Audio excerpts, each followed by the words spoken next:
आपलं शहर आता स्मार्ट होत आहे। मग तुम्ही कधी स्मार्ट होताय? स्मार्ट न्यूजचे यूट्यूब चॅनल सबस्क्राइब करा, स्मार्ट बना। नोटिफिकेशनसाठी बेल आइकॉन पर क्लिक करा। नमस्कार, मैं ओमकार अंगड़ी स्मार्ट प्लस के आज के समाचार में आपका स्वागत। नजर सबसे पहले सुर्खियों पर। हरियाणा में 4 आतंकवादी गिरफ्तार। छोटे बच्चों के लिए कोवैक्सीन के लिए आवेदन। इसरो ने अब शुक्र के मिशन की तैयारी शुरू की। शिव जयंती का जुलूस 26 घंटे तक चला। अखिल भारतीय मराठी साहित्य परिषद की बैठक के स्वागत अध्यक्ष बने रविंद्र पाटिल। बेलगाम देसूर के बीच इंजन का स्पीड टेस्ट किया गया।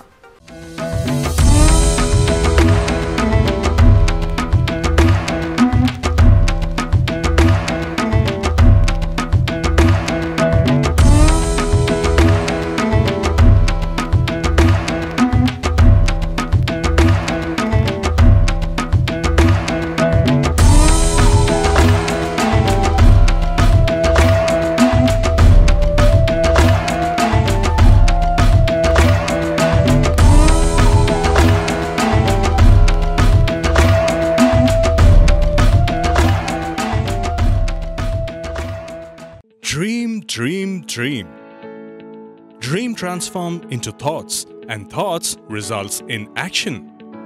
We, Earth Kota Career Academy, will help you to achieve your dreams with our best and brightest minds. With smart learning techniques, improving your mental ability and smart problem-solving skills, achieve your dreams with academic and competitive exams like NDA, IIT, JEE, NEET, CET, Junior Scientist, NTSC, KVPY, Olympiad, RMS, RIMC, Sainik School, and classes from 6th to 12th standard, State, CBSE, ICSE. Developing high IQ and personal skills with social, emotional, and mental growth. We have our pattern-proof winning methodology in all our classroom programs. Grab the opportunity and realize your full academic potential and achieve success even beyond your imagination. Read, lead, succeed with us, Earth Kota Career Academy.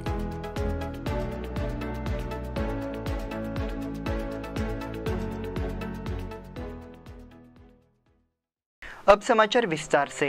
Haryana police ने आतंकवाद के खिलाफ बड़ी कामयाबी हासिल की है। Police ने करनाल से 4 संदिग्ध आतंकियों को गिरफ्तार किया है। ANI के मुताबिक इनके पास से भारी मात्रा में हथियार बरामद किए गए हैं। आतंकी किसी बड़ी घटना को अंजाम देने की कोशिश कर रहे थे। पुलिस मामले की जांच कर रही है। आतंकियों के पास से बरामद हथियारों में गोलियां और बारूद के कंटेनर शामिल है। चारों को गुरुवार करीब 4 बजे बस्तर टोल प्लाजा के पास से गिरफ्तार किया गया। हर कोई एक बड़ी SUV में सवार हो रहा था। प्रारंभिक जाँच में पता चला है कि ये सभी पंजाब से दिल्ली की यात्रा कर रहे थे। पुलिस ने IB की रिपोर्ट के आधार पर कार्रवाई की है। चारों पंजाब स्थित आतंकवादी समूह बब्बर खालसा इंटरनेशनल से जुड़े हैं।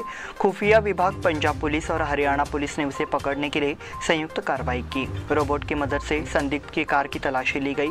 इसमें और विस्फोटक होने की संभावना है। गिरफ्तार आतंकियों की उम्र करीब 20 से 25 साल है। उन्हें निर्धारित स्थान पर हथियार गिराने का काम सौंपा गया था। पता चला है कि ये लोग पंजाब से महाराष्ट्र के नांदेड़ जा रहे थे।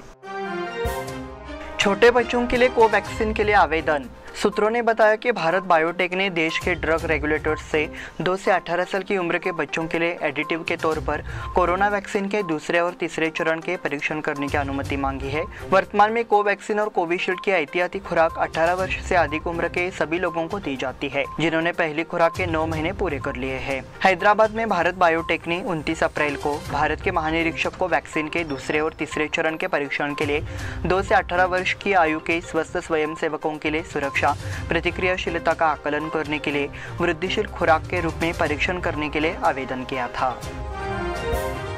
इसरो ने अब शुक्र के मिशन की तैयारी शुरू की। चंद्रमा और मंगल पर एक अंतरिक्ष यान भेजने के बाद भारतीय अंतरिक्ष अनुसंधान संगठन सतह के नीचे क्या है ये देखने के लिए सौर मंडल के सबसे गर्म ग्रह शुक्र की कक्षा में एक अंतरिक्ष यान भेजने की तैयारी कर रहा है। मिशन का उद्देश्य शुक्र के आसपास के सल्फ्यूरिक एसिड बादलों के नीचे के रहस्यों को खोज करना है।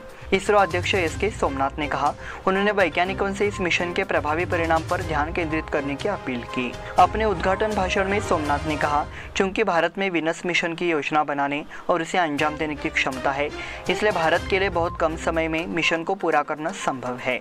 इसरो की योजना दिसंबर 2024 तक मिशन को पूरा करने और बाद के वर्षों में अंतरिक्ष यान को शुक्र के चारों ओर कक्षा में रखने की है। शिव जयंती का जुलूस 26 घंटे तक चला। ऐतिहासिक परंपरा वाली बेलगाम में शिव जयंती चित्ररथों का जुलूस गुरुवार सुबह तक चलता रहा। गुरुवार शाम 6 बजे शुरू हुआ ये समारोह गुरुवार सुबह 8 बजे समाप्त हो गया, इसलिए 26 घंटे तक समारोह चला। जुलूस को विभिन्न पारंपरिक दृश्यों द्वारा चिन्हित किया गया था। हालांकि सुबह होते ही मंडल के कुछ कार्यकर्ताओं ने पुलिस से डांट खाना शुरू कर दिया। भारी उत्साह के बावजूद पुलिस ने सुबह 6 बजे के बाद धीमी गति से चल रही जुलूस को रोक दिया। कई रथों को मुख्य जुलूस और उन मंडलियों से दूर कर दिया जिनमें डॉल्बी थे, उनके खिलाफ कार्रवाई की। जुलूस शांतिपूर्ण और सुचारू रूप से गुजरा। इसके लिए समस्त शिव जयंती उत्सव मंडल पुलिस प्रशासन के कुछ शर्तों के अधीन थे। मुख्य शर्त अगले दिन सुबह 6 बजे तक जुलूस को पूरा करना था, फिर कोई भी चित्ररथ को जारी नहीं रखना चाहिए। इसी शर्त को स्वीकार करते हुए बुधवार शाम को चित्ररथ का जुलूस पूरे जोश के साथ शुरू हुआ। हालांकि जुलूस सुबह 8 बजे तक चला। बुधवार की रात 8 बजे जुलूस शिव के जीवंत दृश्यों, ढोल नगाड़ों के गजर में शिव प्रेमी नागरिकों की भारी भीड़ के एक उत्साही वातावरण से गुजरा।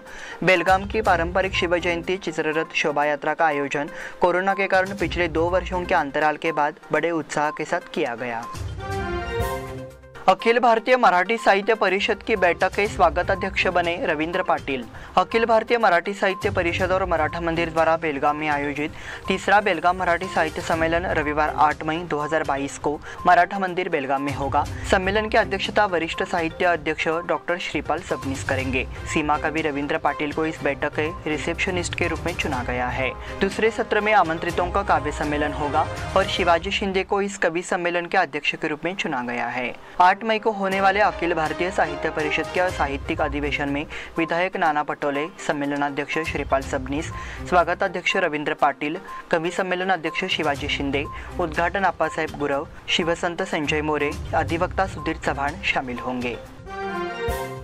बेलगाम देसूर के बीच इंजन का स्पीड टेस्ट किया गया। बेलगाम और देसूर रेलवे स्टेशनों के बीच इंजन का गति परीक्षण किया गया। रेलवे लाइन के पटरी से उतरने के बाद नए ट्रैक पर परीक्षण किया गया। 120 किलोमीटर प्रति घंटे में स्पीड ट्रेन इन दोनों स्टेशनों के बीच चलती थी। इसे आने वाले समय में रेलवे की रफ्तार और तेज होने की उम्मीद है। मीरज और लोंढा के बीच रेलवे लाइन को दोगुना और विद्युतीकृत किया जा रहा है। विद्युतीकरण से रेलवे की रफ्तार बढ़ेगी। बेलगाम से देसूर रेलवे स्टेशन के बीच 10 किलोमीटर में अंतराल का दोहराव पूरा हो गया है। बुधवार को स्पीड टेस्ट से ट्रैक का परीक्षण किया गया। रेलवे ने निर्देश दिया कि कोई भी ट्रैक पर ना आए क्योंकि ट्रेनें तेज दौड़ेंगी। इन दोनों रेलवे स्टेशनों के बीच स्पीड टेस्ट किया गया। हुबली में वरिष्ठ अधिकारियों की मौजूदगी में परीक्षण किया गया। शुरुआत में रेलवे अधिकारियों ने पूरे रूट की ट्रॉली से जांच की। उसके बाद 120 किलोमीटर में इंजन तेजी से भागा। परीक्षण के सफल समापन पर रेलवे कर्मचारियों और अधिकारियों ने प्रसन्नता व्यक्त की। इस बुलेटिन में वक्त हो गया छोटे से ब्रेक का। देखते रहे smart plus. Poddar Brothers Jewelers, A perfect blend of traditional and modern jewelry in North Karnataka, Goa and Southern Maharashtra, serving since 5 generations.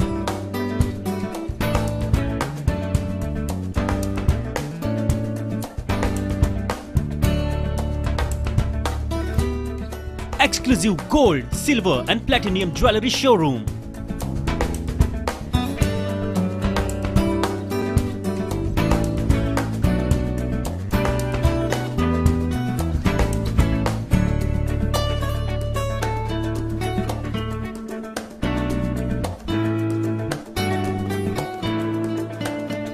Poddar Brothers, Poddar Sons and Grandsons. Khade Bazar, Belgaum. Call is on 0831 240 550 or 51 or 52 or 53. Visit us at www.poddarjewelers.com.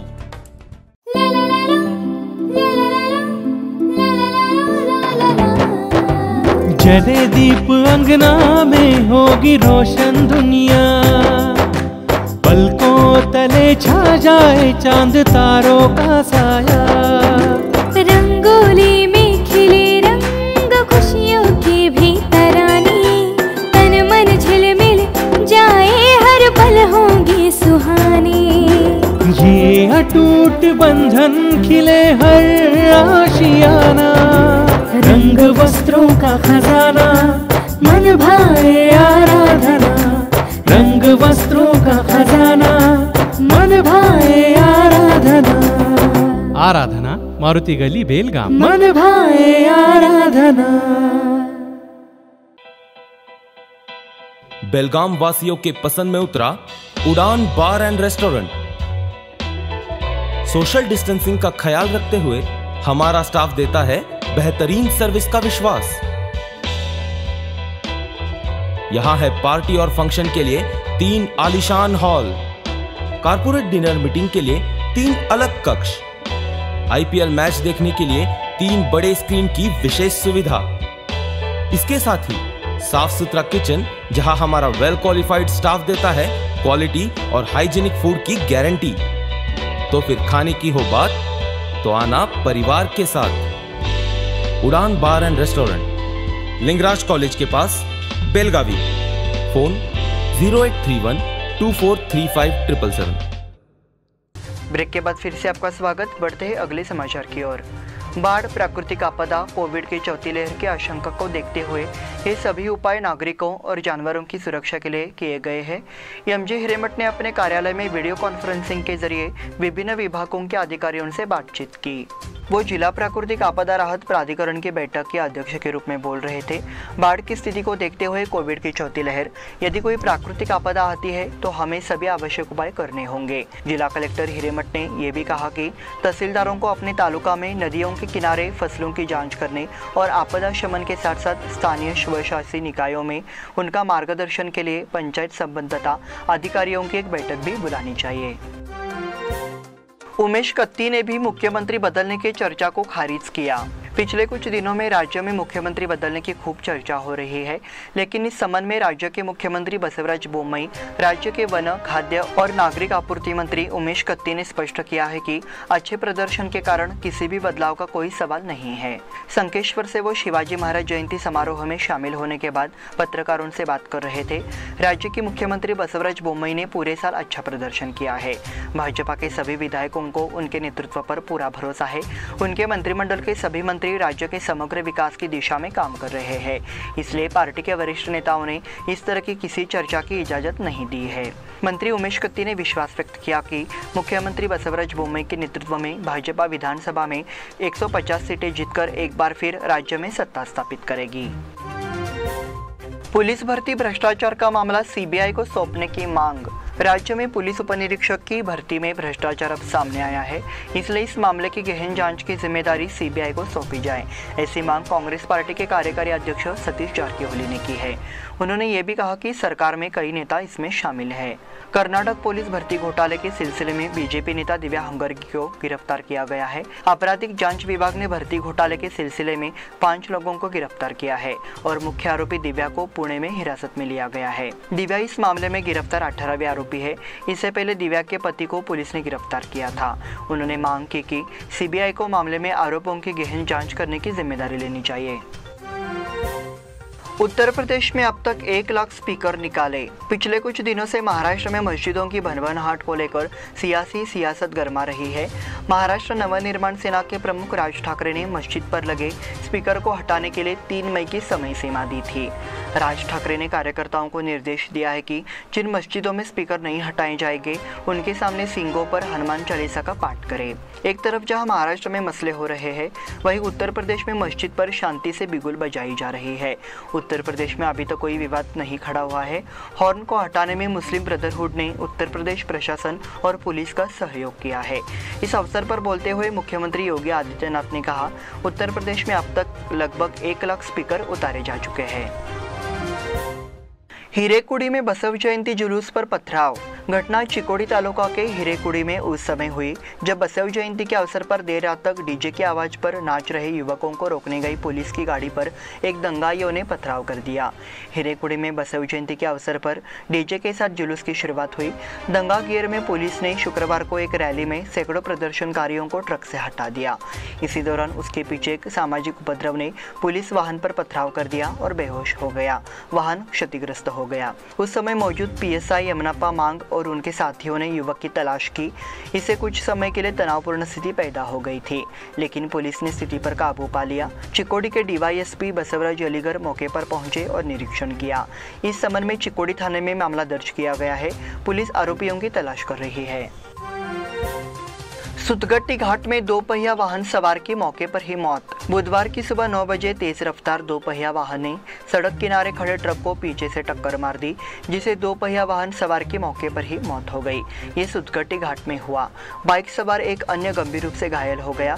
मृतक की पहचान बेनुधर नायक और असित कुमार मुदाली के रूप में हुई है। उन्हें अस्पताल में भर्ती कराया गया है। प्राप्त जानकारी के अनुसार हादसा उड़ीसा से 4 2 पहिया वाहनों पर बेलगाम से संकेश्वर जाते समय हुआ। चारों अलग गांव में कारखाने में काम करने आए थे। काम से लौटते समय दुर्घटना हुई। घटना काकती थाने में दर्ज कराई गई है। काकती पुलिस निरीक्षक Gurunath IAS, sub inspector Avinash Yergop और उनके सहयोगी ने मौके पर पंचनामा चलाया। रविवार 8 मई को मन्नीकेरी में एक विशाल कुश्ती मैदान की स्थापना। मन्नीकेरी श्री महालक्ष्मी अभिवृद्धि सेवा संघ एवं बेलगाम के कुश्ती प्रेमी नागरिकों की ओर से निकली कुश्ती मैदान रविवार 8 मई को होगा। आयोजकों ने सभी कुश्ती को निपटाने का फैसला किया है और 3 बजे शासकीय हाईस्कूल मन्नीकेरी मैदान में शुरू होगा। चैंपियंस लीग फुटबॉल फाइनल में लिवरपूल। सेमीफाइनल के दूसरे चरण में 2 गोल की कमी से वापसी करते हुए लिवरपूल ने मंगलवार को विलारियल को 3-2 से हराकर चैंपियंस लीग के फाइनल में 5-4 के कुल अंतर से प्रवेश किया। लिवरपूल ने सेमीफाइनल का पहला चरण 2-0 से जीता। खेलो इंडिया रेसलिंग में नंदिनी सलोखे को गोल्ड। नंदिनी बाजीराव सलोखे देवचंद कॉलेज कागल की एक अंतर्राष्ट्रीय पहलवान है। उन्होंने जैन विश्वविद्यालय बेंगलोर में आयोजित खेलो इंडिया यूनिवर्सिटी कुश्ती चैंपियनशिप में 50 किलोग्राम भार वर्ग में स्वर्ण पदक जीता। सेमीफाइनल में पहलवानों की भिड़ंत हरियाणा के अंतर्राष्ट्रीय पहलवान हीरा कुमारी से हुई। नंदिनी ने 15-14 अंक बनाए। नंद्यालकर डोंबाले मयेकर की भैंसों को पहला स्थान। शिव जयंती के अवसर पर तुरमुरी में आयोजित मोटरसाइकिलों के साथ विभिन्न समूहों के नंद्यालकर डोंबाले और मयेकर की भैंसों ने भैंस दौड़ में पहला स्थान हासिल किया। दौड़ में कुल 95 भैंसों ने भाग लिया। रेस का उद्घाटन जयवंत बालेकुंद्री ने किया।